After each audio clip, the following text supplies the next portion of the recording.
আগের ক্লাসে আমরা প্রোনাউনের 3টা রুলস দেখেছি। আজকের ক্লাসে আমরা বাকিগুলো রুলস গুলো দেখবো ইনশাআল্লাহ। তো চলো কথা না বলে শুরু। রুলস নাম্বার 4-এ বলা হয়েছে যে প্রিপোজিশনের পরে সর্বদা প্রোনাউনের অবজেক্টিভ ফর্ম ব্যবহৃত হবে। অর্থাৎ প্রিপোজিশন আমি এখানে যেগুলো দিয়েছি মোটামুটি এইগুলোর ক্ষেত্রে বা এছাড়া যে বাইরে যে প্রিপোজিশনগুলো রয়েছে এগুলোর পরে অবশ্যই প্রোনাউনের অবজেক্ট বসবে। ঠিক আছে, অবজেক্ট মানে কি জানো? অবজেক্টিভ ফর্ম আমি যে তোমাদের একটা লিস্টে দিয়েছিলাম, বলেছিলাম যে এভাবে করে খাতায় লিখবে, সেখানে অবজেক্টিভ ফর্মটা যদি তোমরা দেখো তাহলে যেগুলো রয়েছে সেগুলো বসবে প্রিপোজিশনের পরে। যদি আমি তোমাকে এক্সাম্পল দিয়ে বুঝাই তাহলে এক্সাম্পল নাম্বার 1-এ যেটা বলা হয়েছে divide the money between Sadia and him, এখানে বিটুইন হচ্ছে প্রিপোজিশন, তোমরা অবশ্যই নোটিস করেছো। সাদিয়া অ্যান্ড হিম, হিম এখানে কি ফর্মে আছে তুমি একটু বলো তো? অবজেক্ট ফর্মে অবভিয়াসলি। সো এজন্য প্রিপোজিশনের পরে আমরা অবজেক্ট ফর্ম নিয়ে এসেছি প্রোনাউনের। 2 নম্বর এক্সাম্পলে বলা হয়েছে this gifts are for you and me, এখানে প্রিপোজিশন কোনটা একটু বলো? ফর। ওকে, এরপরে যে প্রোনাউন রয়েছে তার অবজেক্ট ফর্ম রয়েছে। সো এই তো পরবর্তীতে রুলস নাম্বার 5-এ আমি দেখতে পাচ্ছি যে সাবজেক্ট হিসেবে যদি তোমার সেকেন্ড পার্সন থাকে, সেকেন্ড পার্সন অবশ্যই জানো তোমরা, ইউ, ইয়োর, এগুলো হচ্ছে সেকেন্ড পার্সন। আর থার্ড পার্সন মানে যে কোনো কিছুর নাম, রহিম, করিম, ইটিসি, এরা থার্ড পার্সন থাকলে তাইলে পরের অংশ প্রোনাউনটা সেকেন্ড পার্সন অনুযায়ী হবে। তোমরা এভাবে মনে রাখবা যে সেকেন্ড থার্ড কে আগে, সেকেন্ড আগে, তো ওর প্রায়োরিটি আগে, এজন্য ওর অনুযায়ী হচ্ছে গিয়ে পরের প্রোনাউনটা হবে।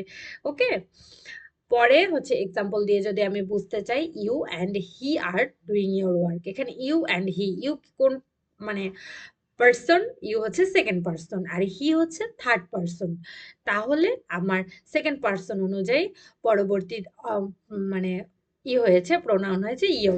You and Rima, you second person, Rima third person, second person অনুযায়ী এখানে আর ডুইং ইয়োর ওয়ার্কের ইয়োর হয়েছে। ওকে,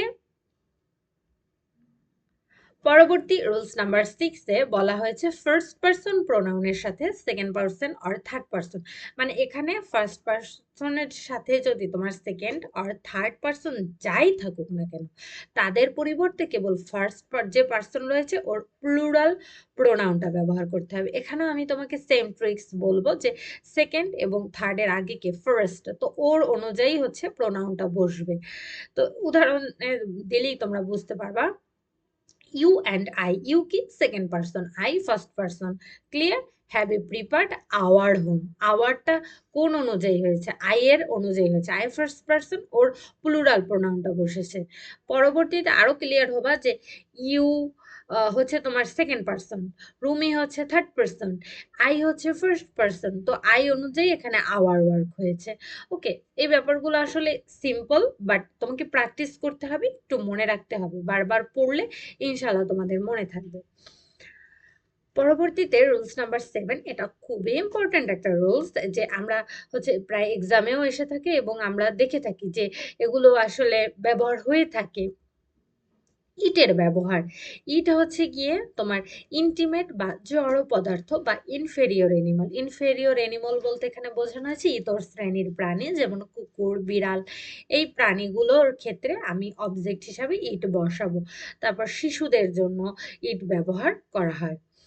এক্সাম্পল আমি 3টাই নিয়েছি, 3টার জন্য তোমাদের ক্লিয়ার হওয়ার আসলে এখানে খুব জরুরি একটা বিষয় রয়েছে, এজন্য এখানে দেখো প্রথম সেন্টেন্সটা আমি যদি একটু দেখাই তোমাদের, I have written a letter, আমি একটা চিঠি লিখেছি অ্যান্ড এবং I want to send it, it এখানে কার পরিবর্তে বসেছে?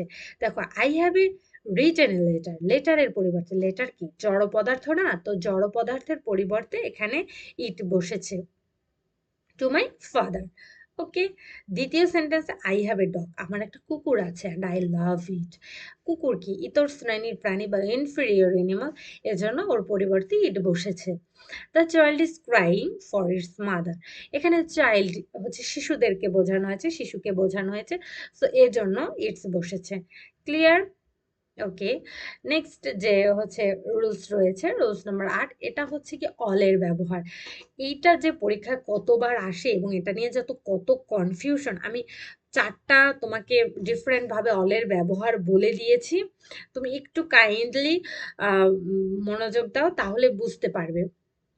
প্রথমে রয়েছে all of the plus plural noun plus plural verb. Okay, so এখানে অল অফ দা এর পরে যে প্লুরাল নাউন থাকবে, প্লুরাল ভার্ব থাকবে। All of the players plural noun আর প্লুরাল ভার্ব প্লেইং। ওকে, আর অল দ্বারা যদি এভরিথিং বোঝায়, মানে আমি যদি সব কিছুকে বোঝাই, সব জড় পদার্থকে বোঝাই, তাহলে অলের পরে যে ভার্বটা হবে, ভার্বটা অবশ্যই সিঙ্গুলার হবে। ঠিক আছে, এজন্য অল ইজ ওয়েল বলা হয়েছে। অল দ্বারা যদি প্লুরাল পারসন বোঝায়, মানে অনেকগুলো ব্যক্তিকে বোঝায়, তাহলে ভার্বটা প্লুরাল হবে। আমার একটু মিস্টেক হয়েছে এখানে, আমি তোমাদের বলে দিচ্ছি, এখানে অল আর ওয়েল হবে, অল ইজ ওয়েল হবে না। আর প্রবাদ বাক্যের ক্ষেত্রে অল আসলে সিঙ্গুলার ভার্ব হবে। ঠিক আছে, সিঙ্গুলার ভার্ব বলতে আমরা প্রবাদ বাক্য বলি, ওটা আসলে তো ওইটার ভিতরে কোনো চেঞ্জ হবে না, ওখানে কোনো গ্রামাটিক্যালি রুলস মানে কাজে লাগবে না। সো এখানে all that glitters is not gold. ঠিক আছে, অল দ্যাট গ্লিটার্স ইজ, এখানে সিঙ্গুলার ভার্ব বসেছে। All is well that ends well, এখানেও ইজ বসেছে। তো আজকে আমি তোমাদের এই কয়টা রুলসই পড়ালাম, অল্প অল্প করে আগাচ্ছি। ইনশাল্লাহ তোমরা এটা ভালো করে পড়ে রাখবে। পরবর্তী নেক্সট ক্লাসে দেখা হবে ইনশাল্লাহ। আল্লাহ হাফিজ, আসসালামু আলাইকুম।